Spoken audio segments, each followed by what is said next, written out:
Estás escuchando una energía nada corriente. ¡Arrancamos!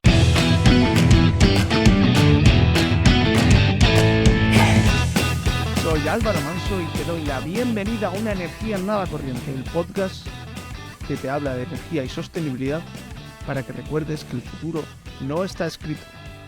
Y hoy tenemos un nuevo monográfico que yo creo que os va a apasionar. Lo hemos estado preparando mucho y para eso tengo a mis fieles compañeros, a Guillermo de Santos. ¿Qué tal, Guille?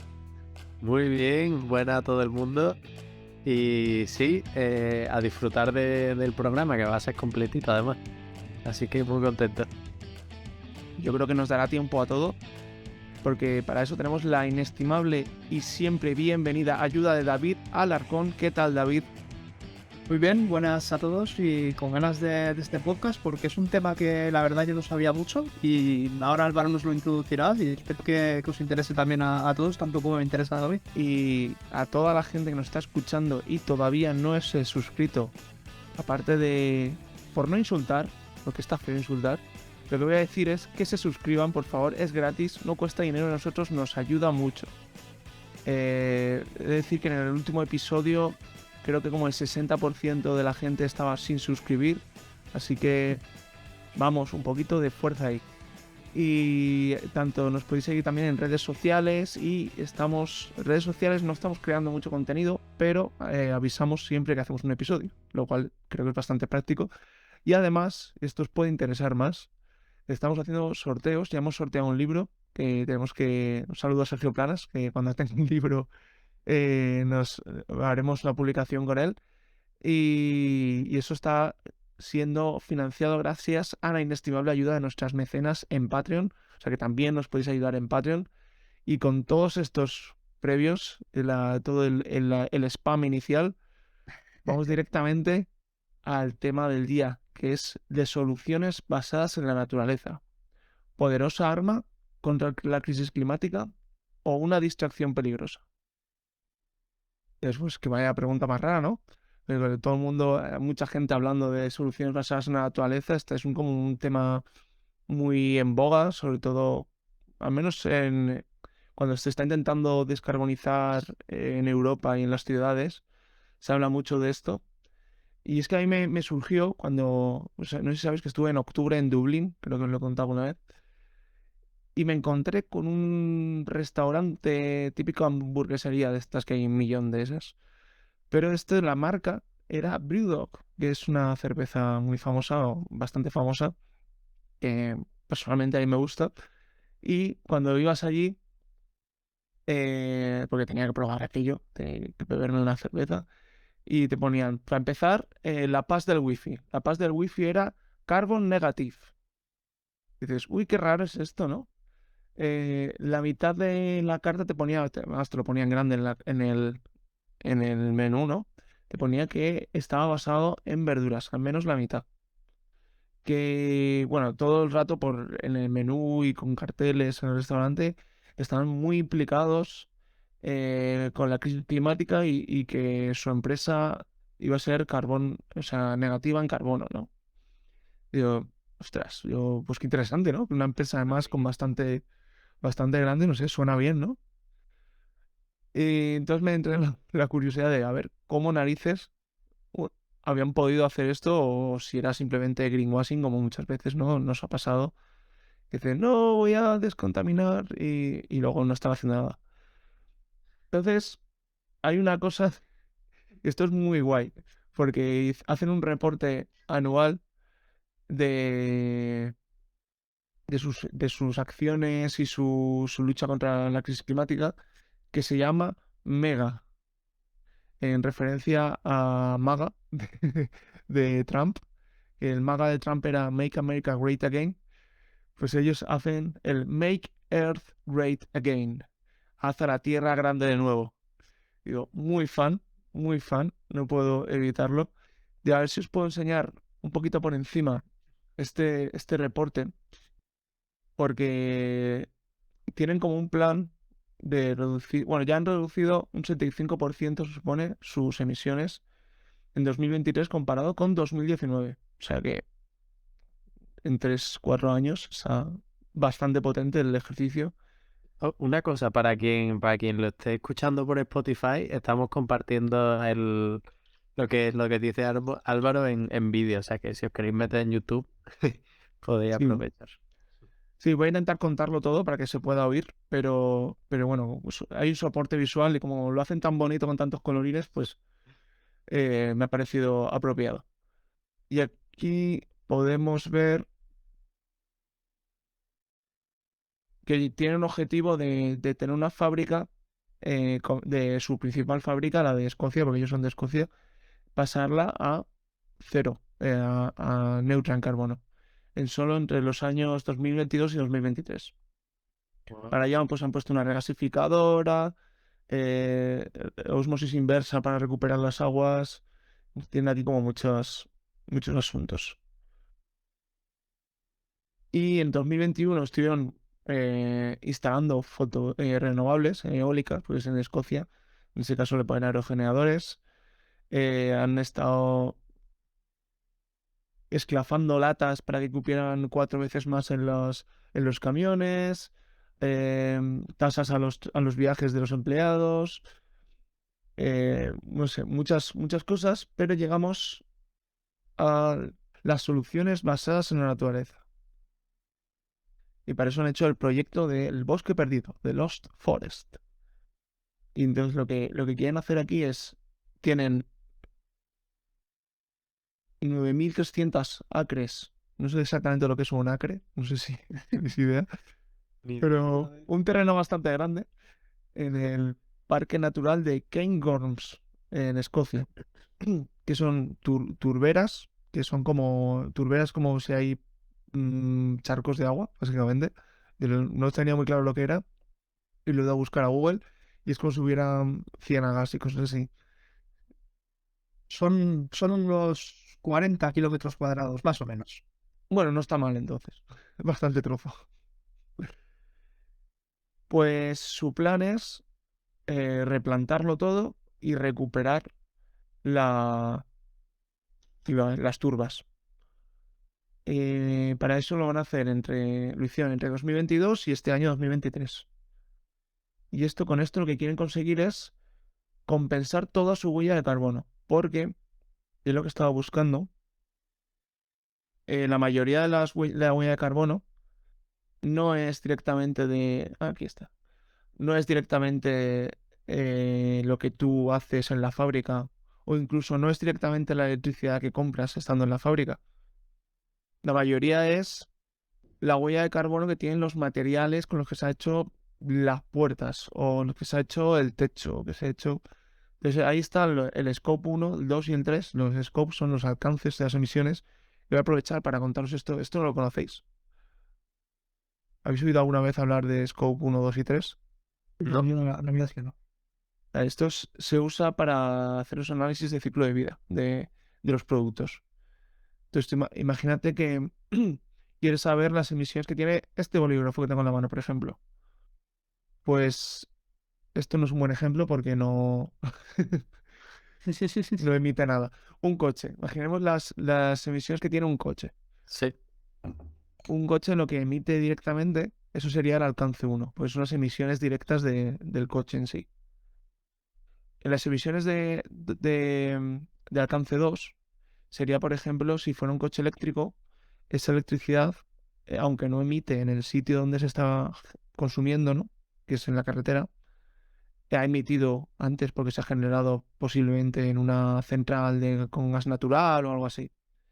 Es el alcance 2. Y el alcance 3 es directamente de los materiales, intrínseco a la cadena de suministro. Entonces, un grave problema que tenemos para descarbonizar siempre, todo, es el scope 3, ¿vale? El alcance 3, porque es donde más emisiones se generan. De hecho, voy a hacer zoom. Si veis el scope 1, para ellos, no sé muy bien las unidades que usan, de hecho lo estaba intentando entender. Hay unas como que le llaman PLC, pero bueno, son toneladas de CO2 equivalente, o sea que vamos a decir que es CO2. En el alcance 1 contaminan 1.800 toneladas, en el alcance 2, 200 solamente, pues bueno, será la compra de electricidad y poco más. Y en el alcance 3 estamos hablando de 70.000. O sea, de 1800, de 2000, que es el alcance 1 y 2, a 70.000, que es el alcance 3. Entonces, ¿qué pasa? Que aunque por muy bien que lo hagas en tu fábrica, ese alcance 3 no lo puedes eliminar.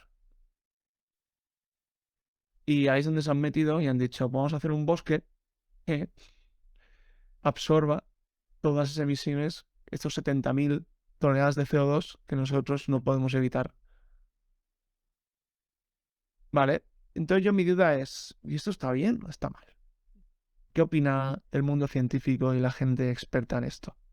Pues no está claro. La verdad es que hay opiniones para los dos lados y por eso la pregunta inicial de poderosa arma o distracción peligrosa.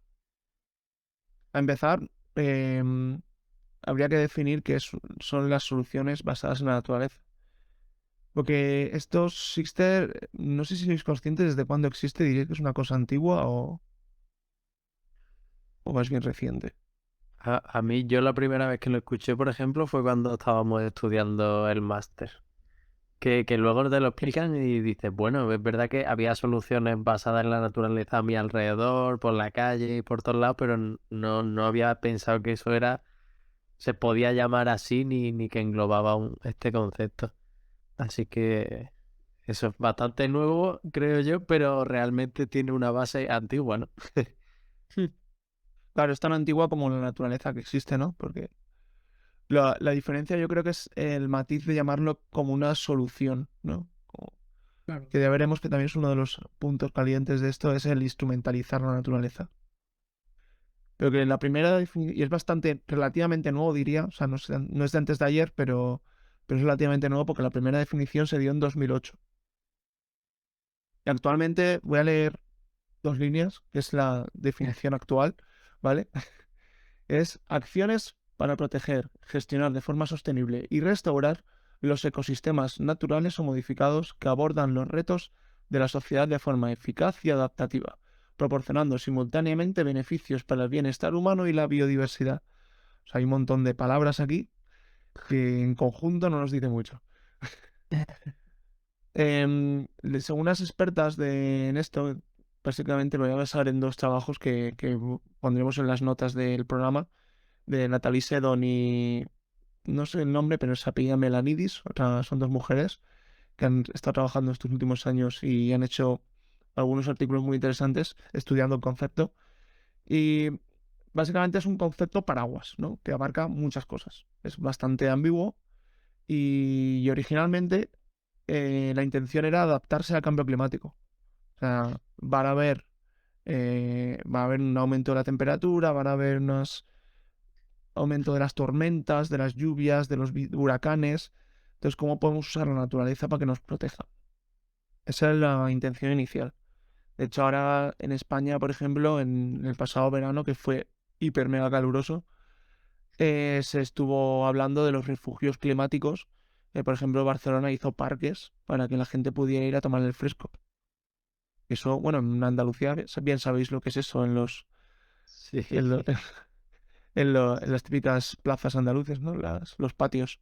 Sí, los patios andaluces, ya ves, que tiene origen en los árabes, ¿no? Al final, que eran maestros de encontrar fresquito donde no lo había. Así que, y sí, las plantas juegan ahí un papel importante en los patios también. Pues de este objetivo de adaptarse a lo que está por venir, se ha ido transfiriendo poco a poco a mitigar el cambio climático. Vamos a usar la naturaleza para absorber CO2 y para evitar que aumente el cambio climático. Em, entonces, de esta forma, la profesora Natalie Sedon daba tres soluciones, ¿no? Daba tres categorías a las soluciones. Una era la de conservación de ecosistemas, la segunda es restauración de ecosistemas y la tercera es la mejora de las prácticas de la gestión de tierras, ¿vale? En lugar de hacer agricultura industrial, ¿no? Hacer agricultura más sostenible, más respetuosa. Y como apunte final a la descripción de lo que son las soluciones basadas en la naturaleza, más allá de utilizar la tierra para captar o almacenar el carbono, cada vez se está hablando más también del océano como un gran potencial para absorber el CO2 y desempeñar un papel vital en esto, que también sería una solución más a la naturaleza, que siempre pensamos en plantas, pero mira, ahí está el océano. Entonces, llegados a este punto, que ya os he explicado mi debate interno con el bosque de Brewdog, y ya os he explicado qué son las soluciones basadas en la naturaleza. ¿Vosotros qué pensáis? ¿Es una poderosa arma o una peligrosa distracción? ¿Y ya? Vale, yo tengo la pelota. Pues, wow, es difícil la pregunta, la verdad. O sea, de primera se ve como una poderosa arma si se usa bien, ¿no? Supongo que depende de si eres una empresa a la que al final en un sistema capitalista el beneficio suele ser tu objetivo, quizá puedes usar esto para, bueno, para greenwashing y para el mal, entre comillas, ¿no? Pero bueno, viendo así de primera lo que has contado de la empresa de Brewdog, de la cerveza, al menos el análisis que han hecho a mí me ha parecido bastante guapo. Que supongo que es lo que intentan conseguir, ¿no? Que lo veas y digas, joder, estos tíos se han puesto las pilas, ¿no? Ahora, toda esa cantidad de CO2 que van a neutralizar, ¿no? Por así decirlo, plantando un bosque entero. No sé, supongo que habrá que ver, por ejemplo, dónde planta el bosque, qué tipo de árboles pone. No sé, de dónde te saca un bosque que no altere el ecosistema de tu región. Supongo que todo eso estará estudiadísimo, pero para mí es la única aspecto así que digo, uy, puede haber trampa en el bosque. Yo, a ver, yo creo que sí que es una poderosa arma, ¿no? Al final la naturaleza es el sistema más viejo del planeta. Es una realidad. Lleva aquí desde antes que nosotros y seguirá estando después de nosotros, ¿no? Entonces, hay mecanismos que tiene la naturaleza que si los estudiamos y los aprovechamos, pues son una poderosa arma para combatir lo que se nos viene, ¿no? Pero ya hemos visto que es bastante reciente, ¿no? La definición es del 2008. Los estudios, imagino que serán a partir, los estudios de importancia, ¿no? Serán a partir de esta fecha. Entonces, hay que analizarlo bien, ¿no? Porque estamos en una fase muy incipiente, ¿no? Entonces, ¿hacemos las cosas bien para utilizarlo como a nuestro provecho o lo dejamos ahí al tuntún diciendo que es natural, es verde, es bueno, ¿no? Entonces, hay que intentar investigar más en este aspecto y asegurarnos de que lo que estamos haciendo es en un sentido que nos ayuda en esta lucha. Pues mira, es muy interesante eso que has dicho de que la naturaleza es ese sistema más antiguo que ha estado y seguirá estando, y que siempre ha estado eliminando, ¿no? Y ha funcionado, ha hecho equilibrarse el sistema Tierra, porque precisamente es el principal soporte de la narrativa a favor de las soluciones basadas en la naturaleza. Ahora voy a daros como unos argumentos a favor, unos argumentos en contra, y veremos cómo concluimos. A favor, el eslogan es como la naturaleza es una tecnología de eliminación de carbono probada y escalable que se ha perfeccionado sin cesar durante milenios. Es decir, claro, poca broma con esto, ya milenios perfeccionándose esto. Entonces, digamos que tiene mucho potencial si lo usamos. Y hay 5 elementos que definen esta narrativa. Para empezar, las soluciones basadas en la naturaleza son fundamentales para abordar el cambio climático. Hay estudios recientes de 2017 que calculan que hasta un 37% de la mitigación necesaria en 2030 pueden venir de las soluciones basadas en la naturaleza. Estamos hablando que y en 2050 podría ser entre un 10 y 18 gigatoneladas de CO2 al año. ¿Cuánto es entre 10 y 18? Pues casi la mitad, porque necesitamos mitigar 40 gigatoneladas. O sea que un buen cacho se quitarían de ahí.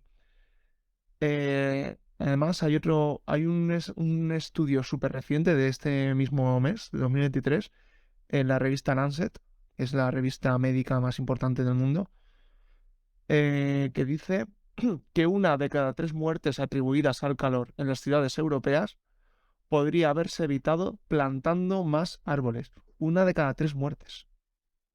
O sea, ahí hay potencial. Y, y bueno, la revista Nature en 2021 hizo una evaluación de las 3 medidas que hablaba antes para evitar emisiones, restaurando tierras, protegiendo tierras y usando mejor las tierras, y determinó que lo mejor era proteger y restaurar. No sé si, Guille, creo que te has estado mirando esto un poquito más que yo. Sí, bueno, y súper interesante lo que has dicho de las muertes en las ciudades por golpes de calor, ¿eh? O sea, eso lo veo clave en los años que se vienen. Y respecto a lo que acabas de decir, de que es más importante proteger que restaurar, eh, es bastante interesante porque de primeras podrías pensar lo contrario, ¿no? Que reforestando puedes lograr más que protegiendo lo que ya tienes. Pero en este caso estiman que hasta se podría conseguir evitar el doble de emisiones de carbono protegiendo que restaurando. Y eso lo hacen basándose en que están, o sea, este estudio se basa en 3 premisas, que las soluciones que proponen tienen que ser tienen que tener un coste de menos de $100 por tonelada de CO2 evitada, o sea que no se van a soluciones en la naturaleza que sean muy costosas, que sean un escenario que asegure la producción global de comida y de madera y que haya suficiente conservación de la biodiversidad.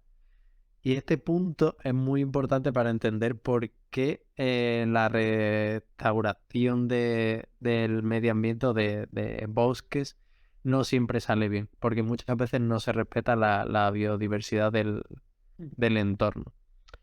Entonces, por un lado tenemos ese aspecto que es bastante importante, y por otro lado tenemos que en el estudio, pensando en el potencial que tiene proteger un bosque, lo que han hecho ha sido decir, vale, ahora mismo estamos deforestando a este ritmo.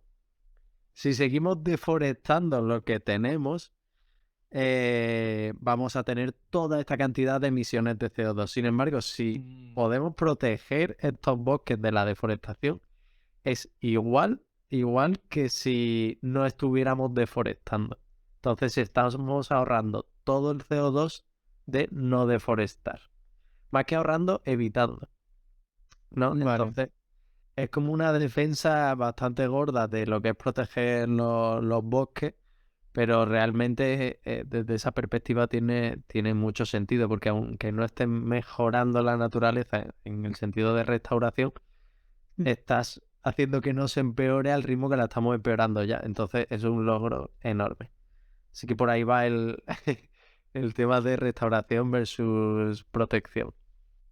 Claro, entonces digamos que mayor potencial sería cuanto más en peligro estuviera ese bosque. Por ejemplo, si estamos hablando del Amazonas, que se está deforestando, es más peligroso que, no sé, el bosque que hay aquí al lado de casa en Europa, que aquí no se deforesta mucho. Exacto. Sí, sí, en el caso del Amazonas, pues bueno, sería increíble lo que sería protegerlo de minería ilegal, deforestación, cultivo para, bueno, comida de animales y todo lo que ya... Creo que tal vez habría que hacer un apunte en esto, y es el tema de que siempre pensamos, antes ya lo has dicho, ¿no? Siempre pensamos solo en los árboles, ¿no? Como nuestros almacenes naturales de carbono. También está el agua, como lo has comentado. Pero una problemática que veremos también más adelante es el tema de cómo el suelo, ¿vale? El suelo en el que en el que nos asentamos nosotros, en el que se asientan los árboles, también tiene una cierta capacidad, ¿no? Y es el cambio del uso del suelo lo que hace que las emisiones puedan aumentar mucho o disminuir mucho. Es otro de los núcleos de regeneración en cuanto a obtener carbono de la atmósfera. Y al no proteger un terreno que ya está asentado, el suelo, un bosque y demás, todas esas emisiones que se han almacenado tienen que salir. Entonces, Claro. por eso yo creo que también es más interesante el proteger, ¿no? Pues pasando a la segunda razón por la que se defiende a las soluciones basadas en la naturaleza, eh, esto es un poco controvertido, pero dicen que los mercados de carbono que se generan alrededor de las soluciones basadas en la naturaleza tienen un papel fundamental porque ayudan a implicar al sector privado, que de otro modo, si no hubiera un beneficio económico de algún modo, no se va a implicar. Y eso, sin embargo, es fundamental para evitar la crisis climática. Así que por ahí sería como la segunda razón. Esto, por supuesto, no todo el mundo es entusiasta sobre esto. Y luego cuando pasemos a los contras hablaremos largo y tendido de esto, me parece. Y el tercer punto es que las soluciones basadas en la naturaleza logran conectar a grupos de actores, a sectores que normalmente no trabajaban juntos. Y en este caso estamos hablando sobre todo a expertas del clima, con expertas de biodiversidad, con expertos en energía, y que ya acaban trabajando juntos en la lucha contra la crisis climática. Es una sinergia muy interesante, ¿no? de conocimientos multidisciplinares que normalmente no se da. Y por último, es que cuando se habla de soluciones basadas en la naturaleza, el sector privado y los pueblos indígenas y las comunidades locales se encuentran entre los administradores de las soluciones basadas en la naturaleza más importantes. O sea, actualmente los proyectos que se han llevado a cabo, normalmente los administradores de esos proyectos son comunidades locales y pueblos indígenas y el sector privado en lugar de una administración pública.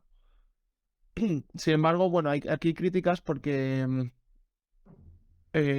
no siempre las comunidades locales van a estar realmente capacitadas para ello y que además se trata de una cuestión más de un ámbito más amplio que simplemente esa comunidad local. O sea que es difícil dejar estos procesos en manos tan particulares, ¿no? De decir, vamos a proteger el Amazonas y lo va a proteger esta comunidad local. Pero bueno, en general suena bien, ¿no? O sea, lo de que la gente que convive con esa naturaleza sea la que la proteja es un punto a favor. Para solucionar este problema, ¿no? De que a lo mejor no están suficientemente capacitados, se propone la creación de plataformas dentro de instituciones que ya existen, ¿no? Que ellos tengan como un sector e integrar sus conocimientos tradicionales. Estamos hablando muchas veces, ¿no? De gente con una relación milenaria con esos bosques, esa naturaleza, integrarlo con ciencia occidental, ¿no? Que se ha hecho como estudios más concienzudos o más rigurosos, podemos decir, ¿no? Siguiendo el método científico. Y entonces, bueno, hay escepticismo, pero bueno, es un buen punto a favor, ¿no? Es decir, las comunidades locales están integradas. Y el quinto punto a favor es curioso porque es un punto a favor y luego será un punto en contra. Y es que la ambigüedad del término presenta una oportunidad para que las soluciones basadas en la naturaleza exploten en todo su potencial. ¿Vale? Digamos que no solamente no es una cosa como muy concreta, sino que puedes hacer con esto muchas cosas, porque como es un término muy amplio, pues puedes hacer muchas cosas. Esto también tiene, por supuesto, sus contras y que veremos después. Eh, Aquí quería hacer un punto, bueno, no sé si queréis, a vosotros qué os inspira el término, la de la ambigüedad de las soluciones basadas en la naturaleza, ¿os da miedo o os parece bien? Es un poquito como la palabra sostenibilidad, ¿no? Cuando está en boca de todo el mundo pierde un poco el significado. Entonces, de nada me sirve que se utilice si no se sabe con qué objetivo ni con qué criterio. Sí, yo estoy de acuerdo con David. O sea, creo que es totalmente comprensible esa ambigüedad y cómo puede ser utilizada para manipular o por error, no sé. Pero sí se ve. Muy bien, pues yo quería hacer un punto, si o sea, estoy de acuerdo porque hay gente que dice aquí que, claro, si lo cierras mucho el término, al final la gente, por hacerlo tan perfeccionista, no haces nada, ¿no? Y lleva al inmovilismo, pero claro, hacer cosas mal es peor que no hacer nada a veces. Sí, además van a equivocarse que... Bueno, y aquí quería hacer un punto que me parece muy interesante del trabajo de Natalie Seddon. De nuevo, todo lo que digo está, hay referencias debajo. Y dice que no deberíamos contraponer, que es lo que se suele hacer, soluciones basadas en la naturaleza versus soluciones, las grey technologies que le llaman, las soluciones ingenieriles, ¿no? Los enfoques más tecnológicos. De extracción de carbono de la atmósfera a nivel industrial, ¿no? Bueno, no concretamente eso, ¿no? Pero, por ejemplo, estamos hablando de mejoras en la eficiencia Ah, vale, o vale. sea, cosas más tecnológicas, ¿no? Las que Sí, sea, pero descarbonización. sí, descarbonización de otros modos, ¿no? De vehículos eléctricos, baterías, o sea, cosas así. Porque dice que ella cree que deberían centrarse en buscar sinergias entre las dos posibilidades. Sin embargo, actualmente se suele ver con mejores ojos, al menos a nivel, cuando evalúas a nivel económico, las soluciones tecnológicas, ¿no? Y ella da dos motivos. Y es que por el que está subestimado el potencial de las soluciones basadas en la naturaleza. Por un lado, es que es difícil de medir la eficacia, ¿no? No sabes realmente cuánto estás mitigando. Es complicado de decir. Y por otro, es muy difícil saber, por lo tanto, si es rentable, ¿no? Sin embargo, cada vez más las investigaciones y los estudios para situaciones no muy extremas, ¿no? Situaciones simplemente de adaptación al cambio climático y mitigación y tal. Se está viendo que es más rentable las soluciones basadas en la naturaleza. Así que, bueno, pues otro motivo por el que apostar por esta tecnología. Me gustaría hacer hincapié en el tema de la dificultad en medir. Es que no tenemos, esto no es una máquina en la que sepamos cómo funciona, es un sistema muy complejo, como ya veníamos diciendo, madurado con un montón de años en la espalda, ¿no? Y, y aparte de que sea difícil para medir, también está el tema este de los tipping points, ¿no? De que hay momentos en los que se pueden llegar a condiciones en las que estas soluciones basadas en la naturaleza ya no sean válidas. Podemos alcanzar puntos de no retorno que hagan que incluso penalice más de la cuenta. Pero como digo, son cosas que están muy en el aire aún. No estamos, yo creo que aún no podemos decir que estamos caminando sobre terreno sólido. Entonces eso es lo que me da un poco de miedo. En cambio, sí que tenemos tecnologías, ¿no? En lo que esto que comentabas últimamente de Seaton, de los enfoques ingenieriles, yo creo que tienen mayor potencial y de hecho estaba mirando un poquito antes el tema de Build. Ellos la mayor reducción de carbono la consiguen simplemente en mejoras del transporte, en compactación del material y en hacer los envíos de materiales y paquetes cuando es realmente necesario, consiguen ahorrar un montón de emisiones. Es que hay muchas veces que eh, por el ritmo de la vida, estamos emitiendo mucho más de lo que realmente hace falta, solo por ir con prisas, ¿no? O por no pararnos un segundo a ver qué estamos haciendo mal y ver cómo lo podemos reducir. Sí, totalmente. Al final, reflexionar sobre cada una de nuestras actividades a nivel conjunto, ¿sabes? Toda la sociedad ayuda a reducir mucho nuestra huella de carbono.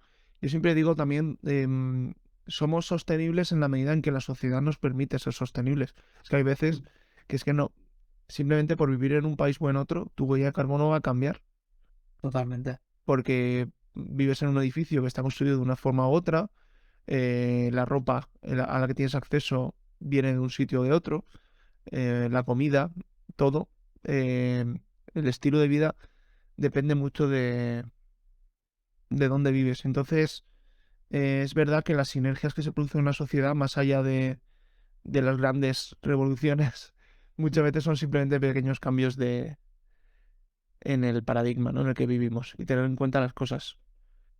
Entonces entramos a... Una vez hemos visto todo, luz, color, emoción, pasión, todo esto ha sido lo bueno. Y ahora os pregunto, ¿qué veis de malo en las soluciones basadas en la naturaleza? ¿Veis? A ver si sacáis alguna de las razones ya antes de que empiece. Que muchas veces a las soluciones basadas en la naturaleza, que no me salía el nombre, se le achaca que no son respuestas a corto plazo. Y eso me parece curioso porque, claro, teniendo objetivos tan ambiciosos y necesarios, ¿no? De reducción de emisiones de carbono para 2030, 2050, o sea, el plantar un bosque, por ejemplo, por el ejemplo que hemos hablado antes, o sea, requiere un tiempo hasta que esos árboles crecen Y bueno, en general la naturaleza requiere un tiempo del que no tenemos, o no tenemos tanto como nos gustaría, ¿no? Entonces un poco, o bueno, ahora nos contará, tiene mucho impacto a largo plazo, ¿no? También, más que Sí. quizás momentáneo. Bueno, en este caso, o sea, tienes toda la razón. Probablemente también sea uno de los motivos por el que proteger es mejor que restaurar, ¿no? Que lo que estabas comentando tú. Al final estás protegiendo, son bosques que ya están funcionando y son bosques, son este CO2 que ya está capturado. Pero mucha gente critica que el concepto realmente está siendo manipulado por las empresas simplemente para poder continuar con su status quo y continuar en un sistema insostenible e injusto, pero simplemente cambiando un poquito los nombres y pintándolo todo un poquito de verde. Es un poquito la crítica principal. Entonces hay gente entonces en esta narrativa, ¿no? Que entramos ahora en la parte mala, la parte oscura, el lado oscuro de las SBNs. Podemos empezar a llamarlo SBNs porque creo que es más cómodo Sí, que soluciones sí, basadas sería en la más naturaleza. Sí, Pero en esta narrativa las SBN son algo de lo que cuando oyes habría que desconfiar o rechazar incluso de plano, ¿sabes? Para esta gente. Entonces, esta narrativa se define por 4 pilares. En primer lugar, que se asocia las SBNs con los mercados de compensaciones de carbono. Ahí igual hay que hacer un poquito de profundizar, que igual la gente Sí, claro. no está muy informada de eso. ¿Voy yo? Sí, si quieres explicar Sí. cómo Bueno, funciona. básicamente el mercadeo del carbono es, yo soy una empresa, soy una persona que tengo X emisiones contabilizadas y se me plantean dos opciones, ¿no? Pues en base a la búsqueda de reducción de emisiones. A mí se me plantea la inversión en mi propia industria, en mi propio ecosistema, por decirlo así, para reducir esas emisiones. O yo lo que digo es que tomo otra serie de acciones que compensan parcialmente o de otra forma diferente a lo que haría en mi propio ecosistema, ¿no? Entonces, el mercadeo se basa en yo no asumo que estoy emitiendo demasiado, o sea, no lo asumo en plan en mi propio sitio, sino que me desplazo, invierto cierta cantidad de dinero en otro lado que en el Excel hace que cuadre. Entonces yo he reducido mis emisiones porque he metido un dinero en X sitio que ha hecho que esto se reduzca. Básicamente eso es el mercadeo del carbono. Sí, sí. Claro, entonces el problema que tiene esto es que al ser una herramienta de compensación, lo que hacen es que las empresas digan que son neutras en carbono mientras siguen quemando petróleo y carbón y siguen emitiendo, por supuesto. Es una mercantilización de la tierra que pues está feo para empezar. Y para acabar no solucionas un problema. O sea, realmente no se está traduciendo en una reducción global de emisiones. Simplemente estás poniendo más árboles, pero no dejas de emitir.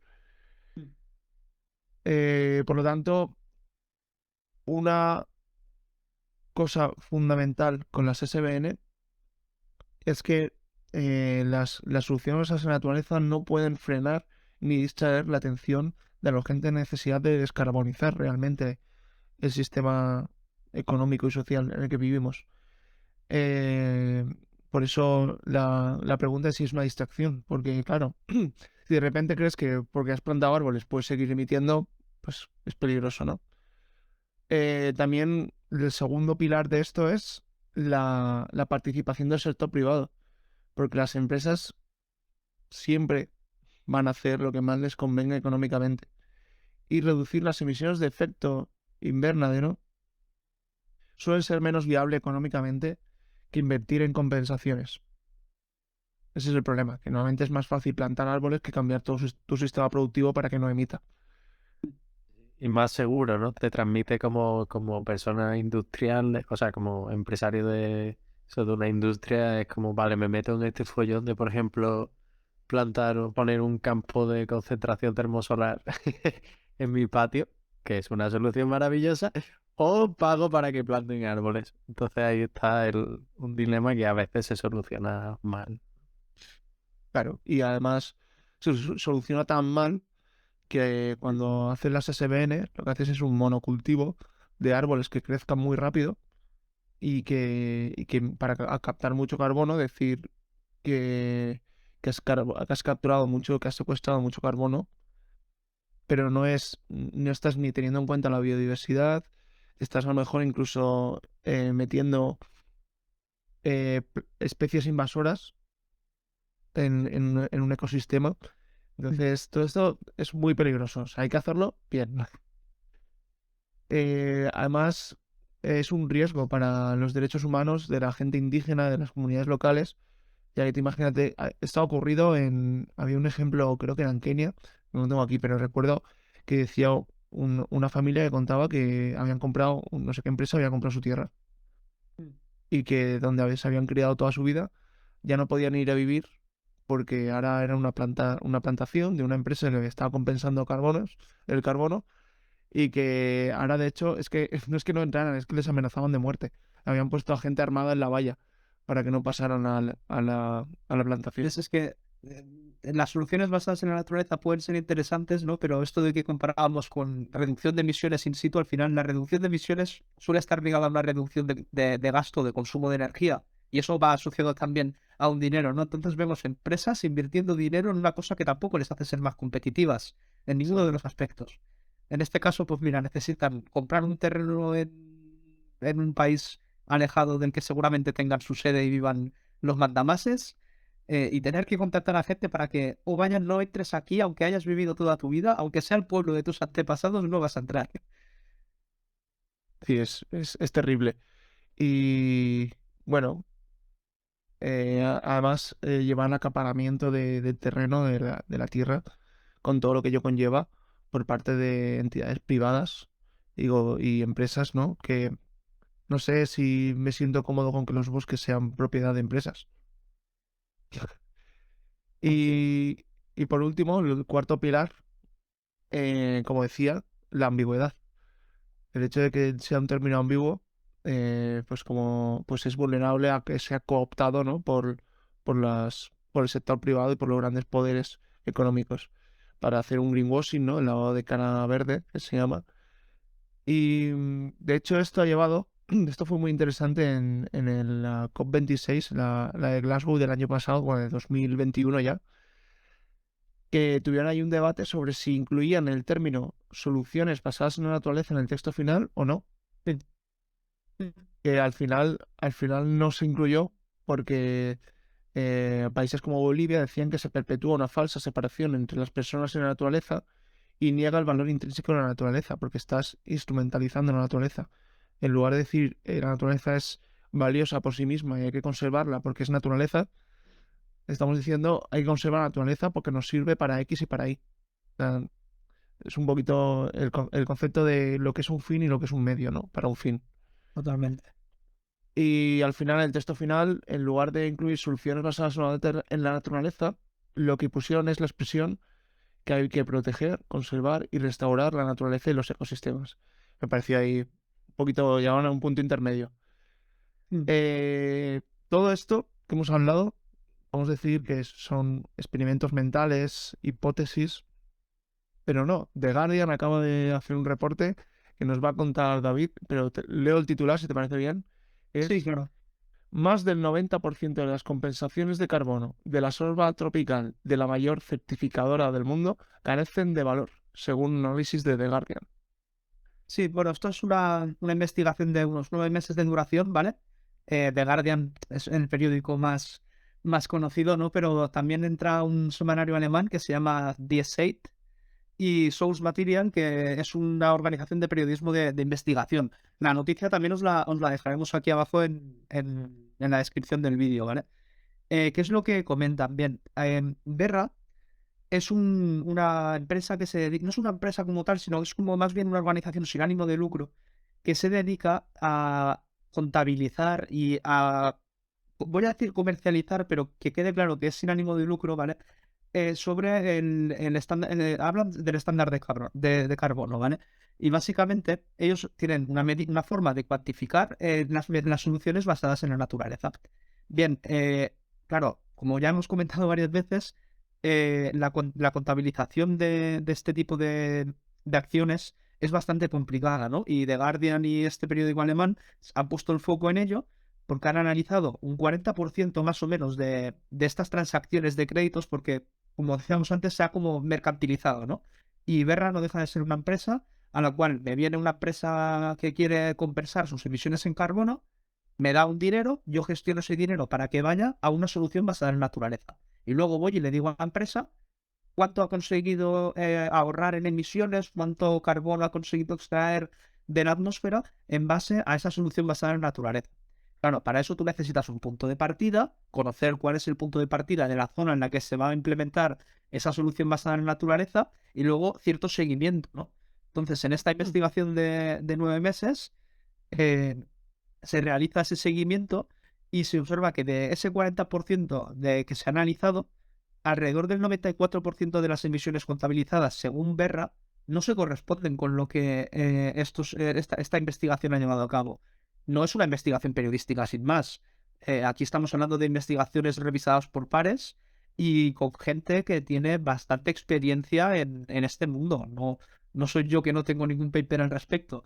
Hay gente que ya lleva años investigando esto. Hemos comentado ya dos autores, bueno, dos autoras en este caso eran, y, y claro, ellas también están aquí, han analizado esto, la metodología del cálculo hay que analizarla, incluso hay gente que comenta que no podemos basarnos en esta no podemos basar la compensación de carbono en esto si aún no sabemos cómo cuantificarlo bien, porque entonces hay gente que, o sea, hay empresas que están invirtiendo un dinero diciendo que son súper mega verdes y que están consiguiendo hacer unas labores brutales, pero no tienen ninguna prueba ni metodología que de verdad demuestre que eso ha sido así.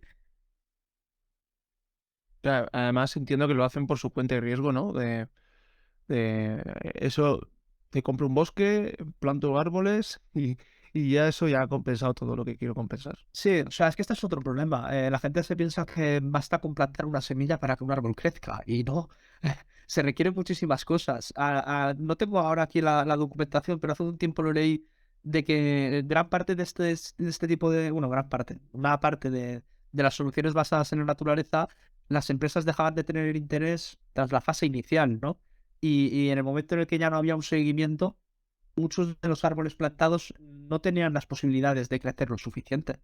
Necesitas un entorno diverso para tener un ecosistema sano y las fuentes de agua. Yo imagínate, soy una gran empresa, planto miles de árboles en una sierra y de repente viene una sequía que se me ha cargado el 60% de los árboles. Como yo en mi fase inicial los había contabilizado, a lo mejor en 4 años ya he conseguido compensar el carbono, pero si en esos 4 años el 60% de los árboles no han sobrevivido, estoy muy por debajo de lo que yo mismo me había comprometido.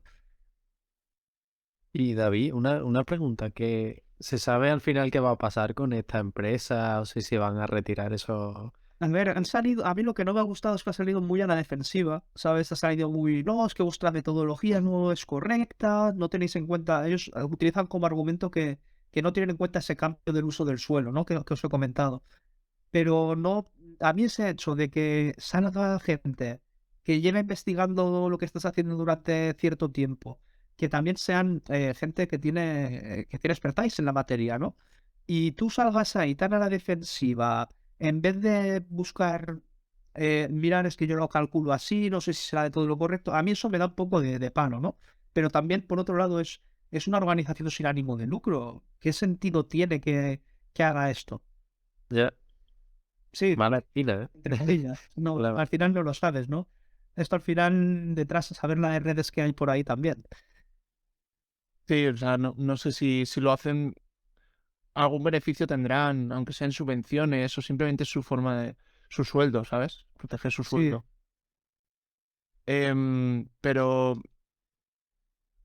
pues yo creo que nos ha quedado un mal cuerpo ya, un poco, ¿no? Con las soluciones de tal naturaleza. No sé si sentís ahora, te da más miedo ahora, Guille, que antes estabas como más positivo. Sí, se ha vuelto esto oscuro hasta un poco conspiranoico aquí. Como nos gusta, ¿no? Pero sí da mal rollo. A ver, que quede claro que las malas prácticas de ciertas personas no invalidan este tipo de soluciones, ¿no? Al final, Yo, por ejemplo, soy más partidario a que ahora no tenemos a nuestro conjunto de latinoamericanos y del sur global. Yo soy muy partidario de que las empresas compensen donde lo hacen, ¿no? Que sea visual. Que sea visual, que la propia gente que está consumiendo ese recurso vea que hay una implicación real por parte de las empresas. Esto de que hayan intermediarios, que te vayas a terceros países, que pase lo que ha comentado Álvaro antes de Kenia, ¿no? Es un poquito turbio. Sí. Yo creo que ahí se podría hacer algo, pero claro, tampoco podemos obligar a una empresa a decirle qué es lo que tiene y no tiene que hacer. Pues yo vengo a contaros 4 reglas que habría que seguir para que una solución basada en la naturaleza fuera buena, ¿sabes? Fuera ejemplar. A ver qué os parece. Esto voy a dejar también un enlace que es el nbsguidelines.info, aunque también lo puso en su paper, en su artículo de Nature, también lo pusieron en 2021. Pero lo primero, es que nunca las soluciones basadas en la naturaleza son una alternativa a la descarbonización. O sea, no es elegir descarbonizar o soluciones basadas en la naturaleza. Hay que descarbonizar y las soluciones basadas en la naturaleza pueden ayudar para luchar contra la crisis climática. Dos cosas distintas. Que es un poco lo que veíamos con los mercados de compensaciones y el reporte que han hecho The Guardian y otros periódicos e investigadoras. En segundo lugar, que hay que incluir en las SBN una amplia gama de ecosistemas. O sea, no vale, no, es que voy a plantar muchos pinos, no. Tienes que tienes que irte a tierras de labranza, sistemas acuáticos, a ecosistemas naturales, ¿sabes? Que hayan turbas, que hayan sabanas, tienes que intentar abarcar, o sea, en conjunto, no cada acción, pero que el conjunto de las acciones no sea vamos a proteger el bosque mediterráneo de Grecia y con eso vamos a conservar la naturaleza de todo el mundo, ¿no? Tiene que ser algo em, polivalente. Que aquí Álvaro quería comentar también que como ejemplo de un proyecto que sale mal por tema de no pensar en la biodiversidad, está el ejemplo de en Chile la plantación de 1,3 millones de pinos y eucaliptos de reforestación. Súper maravilloso que se Eucaliptos, ¿eh? esperaba. Uf. Eucalipto, ya dice eucalipto y ya dice, uy. Los fueros de cuenta. Ya estoy viendo a los gallegos salir corriendo. Pues sí. Y nada, se esperaba que capturasen 5,6 millones de toneladas de CO2. Maravilloso. Y así hicieron, ¿no? Pero luego hicieron el balance total. Esto fue en el 86 cuando ocurrió. Con el paso del tiempo se ha hecho el balance total de las emisiones capturadas por el bosque y sale en vez de 5,6 millones, 0,05 por la Hostia, decadencia. no me lo vi venir, ¿eh? Brutal, por la decadencia del bosque natural que había allí. Después de que fuera ocupado en gran parte por el monocultivo de eucaliptos y pinos que terminan acidificando el suelo, por ejemplo, los eucaliptos y cargándose la flora y fauna que hay de verdad allí, ¿no? O sea, una barbaridad. Además, el problema de los monocultivos relacionado con lo que comentaba antes de la sequía, es mucho más fácil que se propaguen enfermedades. Y ya tenemos otro factor que nos está reduciendo las estimaciones iniciales, ¿no? Claro, si todos son la misma especie, pues una bacteria o una enfermedad que afecta a una especie, a lo mejor se podría generar efecto barrera y efecto rebaño, ¿no? Como esto que hemos oído tanto ahora con la pandemia. Ahora, de repente, no, de repente es todo el campo es orégano, literalmente. Sí. Prueba de ello muchos campos valencianos, ¿eh? Sí, sí, sí, la está pasando mucho. Em, si pasando a la tercera regla que hay que seguir, la primera era no es una alternativa a la descolonización, la segunda que tiene que ser una amplia gama de ecosistemas, la tercera regla es que debe diseñarse en colaboración con las comunidades locales, respetando los derechos indígenas y otros derechos de la gente que vive allí. O sea, parece de perogrullo, ¿no? Pero no está bien echar a la gente de sus casas porque vas a hacer un bosque. O destruir sus poblados para... Eso no va a funcionar. Además que que la gente que vive allí probablemente conozca mejor que tú esos bosques. Entonces, y por último, la cuarta regla es que deben apoyar la biodiversidad desde, desde todos los niveles, desde el gen hasta el ecosistema completo. Hay que tener en cuenta todo el ampliado de lo que implica la biodiversidad, ¿no? En todo su conjunto. Pues con esas cuatro reglas es con las que hay que aplicar las soluciones basadas en la naturaleza. Si esas cuatro reglas se aplican, estamos delante de un arma muy potente. Em, entonces, ¿qué pensáis? ¿Brewdog bien o mal? Yo lo que he visto del informe me ha parecido muy razonable. El plan está bastante bien. Primero, yo creo que primero hay que atacar las emisiones directas, ahí sí, y ya cuando llegamos a ese scope 3 de que no podemos reducir las emisiones porque recurrimos a unos materiales que son en lo que se basa nuestro plan de producción, nuestra empresa en sí, pues ahí ya podríamos recurrir a soluciones basadas en la naturaleza, ¿no? Cuando ya no podemos compensar en cierto ámbito, intentar mejorar en otros aspectos, ¿no? Yo pienso que me gustaría ver, en vez de Brewdog plantando un bosque, protegiendo un bosque. Supongo supongo que eso no está contabilizado ahora mismo como créditos de carbono, es decir, esto lo protejo. Pero bueno, sería una buena idea, la verdad. Sí, ellos lo que han hecho es cogido, además, lo que decías tú antes, David, de que lo hicieran en su tierra, ¿no? Donde tienen la fábrica, han cogido un bosque al lado de un parque natural en Escocia y es lo que están restaurando. Claro, no lo están protegiendo, lo están restaurando, lo como dice Guille. En general no está mal, o sea, yo me parece guay, ¿eh? Lo que pasa es que como solución más a la naturaleza está muy limitadito. Porque, Claro, llamarlo solución igual. no, y que han comprado terreno, se han gastado 8,8 millones de libras en registro de propiedad, eh, han comprado 37 kilómetros cuadrados, más o menos lo que decías, mira, aquí tenía el dato. Y ya eso, un tercio es un bosque y el resto son restauración turberas.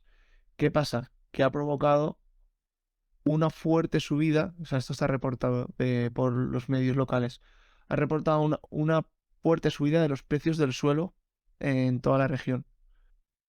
Porque hay, aparte de ellos, hay otras empresas comprando suelo y de repente la gente, el precio de las casas y del terreno donde vivían es mucho más caro. Eh, el doble, o sea, de hecho, se ha duplicado el valor a lo de hace varios años. Y se espera que esta demanda se intensifique porque hay grandes empresas que se han reservado miles de millones de libras en todo el mundo para invertir en proyectos como este. Entonces, claro, esto es lo que, por la patita de tener en cuenta no solo indígenas, o sea, la población local. Claro, la población local dice, para empezar, me has comprado el bosque y, bueno, no estaba de puta madre, pero a ver, era terreno público. O no sé de quién sería, pero bueno, no estaría verjado como está ahora. Y, y encima me subes el precio de toda la ciudad. Toda la ciudad ahora es más cara, vale el doble, porque sí. Entonces, bueno, como decía, a mí me parece que tiene un... O sea, personalmente creo que lo han intentado muy fuerte y lo están haciendo con honestidad dentro de lo que cabe, pero es una empresa privada y, y lo que realmente quiere es que el Excel le salga bien. Es como decíamos. Pero bueno, es bonito que hayan intentado llegar al alcance 3 porque de hecho en la Unión Europea tenemos el objetivo de ser climáticamente neutros para 2050, Valencia en 2030, no sé, otras ciudades también, ¿no? Hay como el proyecto de las 100 ciudades europeas que sean neutras en carbono en 2030. Neutras en carbono de los alcances 1 y 2. El alcance 3, que es como el 60 o 70% de las emisiones, dicen, bueno, eso ya lo veremos para el siglo XXII, ya mejor si queda alguien vivo, ¿sabes? A mí me gustaría destacar de los informes ¿cómo era? De Make Earth Great Again, Vega, sí. Mega. Me gustaría destacar que a veces nos empeñamos en eso, ¿no? Últimamente, net neutros, carbono cero, no sé qué. Aquí ahora pues lo vamos a experimentar por barrios, ¿no? En Valencia y a futuro la ciudad, siendo un ejemplo para el resto de las ciudades, arriesgándonos también a ello, ¿no? Y lo que quería comentar es que ellos la reducción más brusca de carbón, de emisiones de carbono, la consiguen en el primer año. Cuando de verdad se sienta la gente, ven el problema que tiene y o sea, cuando todo está haciéndose mal, es cuanto más fácil es de reducir. Entonces yo creo que si en conjunto todos nos centráramos un poco, viéramos un poco en las dos, tres acciones, ¿no? Rollo Pareto, el 80% de las emisiones las causan el 20% de las cosas. Sí. Entonces, si actuamos en ese 20%, aunque nos cueste, podemos conseguir reducciones muy drásticas en el carbono. Y me parece muy interesante porque lo ves en el informe, está la gráfica y ves como el primer año la baja barra un 20% y el resto de los años la caída es mucho menor. Pues sí, y yo quería, bueno, no sé si quieres comentar algo, Guille, de esto. Sí, no sé, como conclusión para mí, aparte de que ha sido un episodio muy bueno, Álvaro, creo que, que te lo has currado mucho. No he acabado, ¿eh? No he acabado. Ah, no, no. Pues no está tan bueno. No, vale, no, pues entonces nada, yo estaba pensando más en conclusiones a finales. No, porque quería acabar con dos ejemplos buenos. O sea, nos hemos quedado Ah, con bien. en Brewdog, que es pichipacha, ¿no? Podemos decir. No vamos tampoco a ponerles una losa encima para unos que lo están intentando. Pero hay dos ejemplos, he cogido un par, pondré un enlace. Hay una web que se llama naturebased-solutions-initiative.org, que ahí te da como tropocientos ejemplos, no sé cuántos, igual son cientos. Y vi que había una pestaña que ponía ejemplos ejemplares, ¿no? Casos ejemplares. Dije, vale, voy a coger un par de los ejemplares para ver cómo se hace bien una cosa, ¿no? Y quería empezar y me he ido al sur global, porque en Reino Unido, disclaimer, ¿no? En Reino Unido, Países Bajos, Italia, Estados Unidos, todos estos países están haciendo muchos proyectos, pero quería irme al sur global, porque hablamos menos de ellos y para que veamos cómo han hecho cosas muy bien hechas. En Bangladesh hicieron una restauración de manglares costeros mediante un enfoque comunitario de adaptación basado en los ecosistemas. Esto ocurrió hace 10 años, entre 2009 y 2013. O sea que ya, y a partir de aquí han hecho como muchas investigaciones científicas, revisión por pares, lo que decíamos. Todo muy riguroso y los resultados que os voy a comentar son ciertos, ¿vale? Son reales. No sé si situáis Bangladesh, pero está en una llanura, en un delta, que donde convergen unos ríos. Por lo tanto, queda muy bajito a nivel del mar y cada vez que hay una tormenta tal, pues les arrea, ¿vale? Entonces necesitaban una protección en la costa para que no arrase las ciudades. Entonces hicieron por eso esta protección de los manglares costeros. Lo hicieron con una cosa que llamaron el modelo, está traducido es bosque, pescado, fruta, pero es Forest, Fish and Fruit, FFF. Ahí si os puedo enseñar rápidamente la esquinita, porque me parece un sistema súper chulo. Lo que tienes aquí en la costa, los manglares, hicieron diques y montañas. Con la tierra que sacaban de ahí, hacían montículos. Entonces en los diques cultivaban peces, en los montículos cultivaban fruta y en la costa tenían la cordillera esta de manglares. Entonces tienes el bosque, la fruta y la comida, ¿no? Y los peces.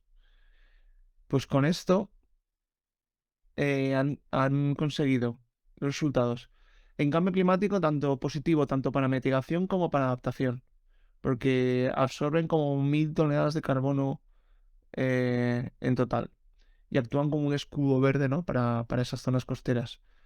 A nivel de salud del ecosistema es positivo, porque han incluido 10 especies diferentes de manglares, han reducido por tanto la vulnerabilidad económica, favorecen la biodiversidad marina, incluyendo peces y aves, porque al final tienen donde vivir también. Y a nivel socioeconómico se han beneficiado directamente 3.400 hogares costeros y un total de 12.370 habitantes. De los beneficiarios directos se calcula $1.000 anuales de beneficio por esa comida y por esa fruta que pueden cultivar.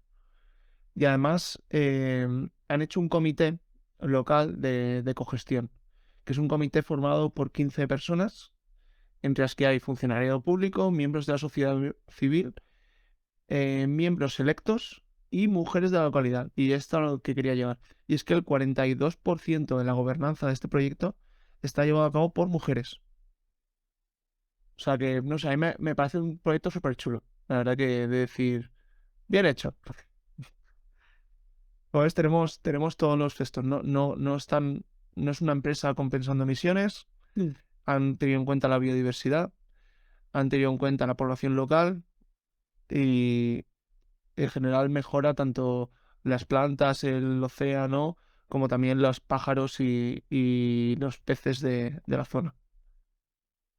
Un enfoque muy completo, la verdad. Sí. Y luego que también quería contaros en Bolivia, el Consejo Indígena del Pueblo Tacana, que ya suena como potente. Pero si te gusta el nombre completo, atento a las siglas, que es CIPTA. Ellos lo que han hecho es, se han hecho cargo de una región de excepcional biodiversidad en los Andes tropicales. Entonces, lo que ocurrió es que en 1992 exigieron al gobierno boliviano la propiedad del bosque y lo consiguieron en el 96 al final. Y desde entonces lo gestionan ellos. Porque es una zona donde hay 11 ecosistemas diferentes de bosques y sabanas, con 51 especies de plantas y animales en peligro de extinción. O sea, concretamente, este proyecto ha conseguido favorecer la conservación de la nutria gigante, del jaguar, del pecarí de labios blancos y del caimán negro. O sea, muy chulo todo lo que han conseguido. Pero es que los resultados de lo que lo gestionen ellos, tienen para eso tienen como... O sea, lo que han conseguido es preservar los principios tradicionales de la gestión de tierra y los recursos naturales, ¿no? Seguir como han seguido toda su vida. Entonces, el no tener que cambiar de forma de vivir y adaptarse a las grandes ciudades ha permitido que la deforestación sea 4,6 veces menor en esta área que en las áreas vecinas. O sea, un gran éxito.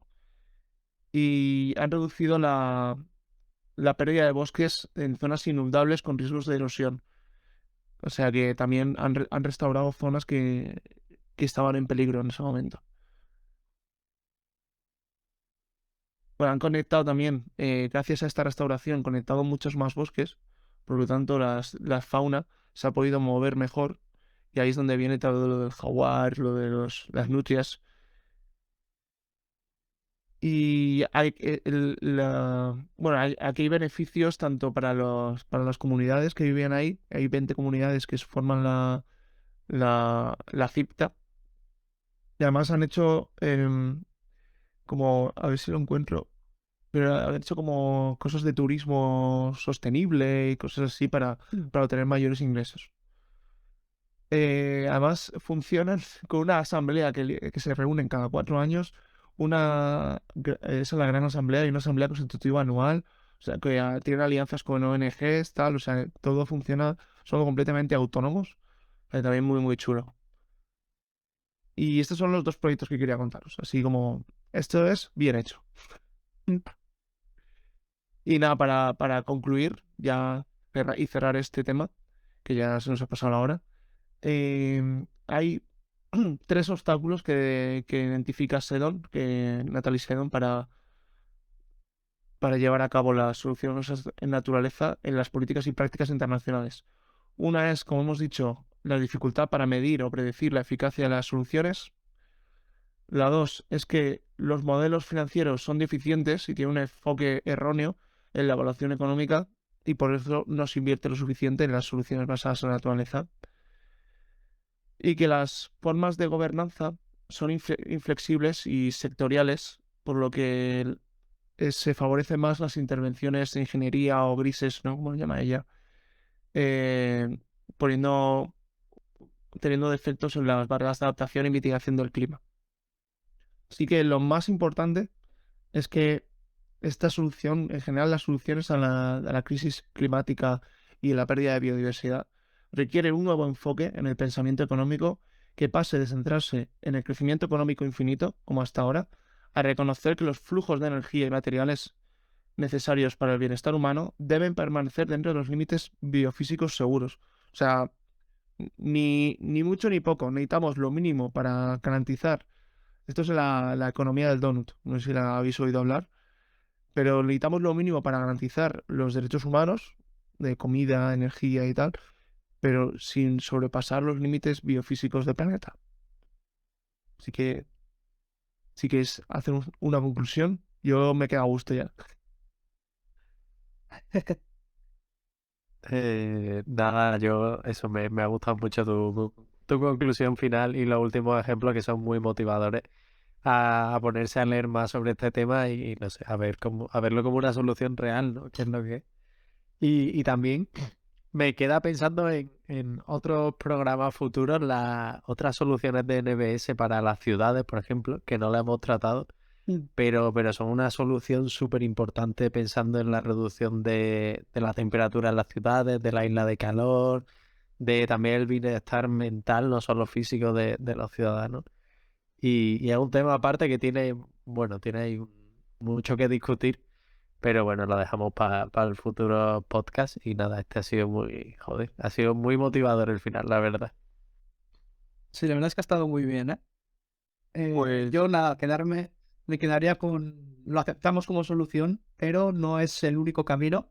Eh, Estamos ante problemas complejos y requieren soluciones complejas y las basadas en la naturaleza es una de las patas. Tenemos que ir viendo más y buscando qué sinergia hace que podamos superar esta crisis en la que nos enfrentaremos. totalmente. Entonces, le podemos poner un aprobado a las SBNs. ¿Estáis de acuerdo? Yo le doy mi voto de confianza. Yo también. Perfecto. Os he convencido. Quiero, por favor, firmar aquí donde la compensación. Bueno, muchas gracias por escucharnos. Habéis llegado hasta aquí. Recordad suscribiros, comentar, poner todos vuestros lo que os venga a la cabeza. Contestamos a todo lo que nos digáis. Siempre contestamos. O sea que, por favor, comentad porque nos interesa mucho saber vuestra opinión. ¿Qué opináis vosotros sobre las soluciones basadas en la naturaleza? Y nos seguimos escuchando a la próxima. Estoy encantado, como siempre, de estar con David y con Guille. Hasta pronto. Adiós. Chao.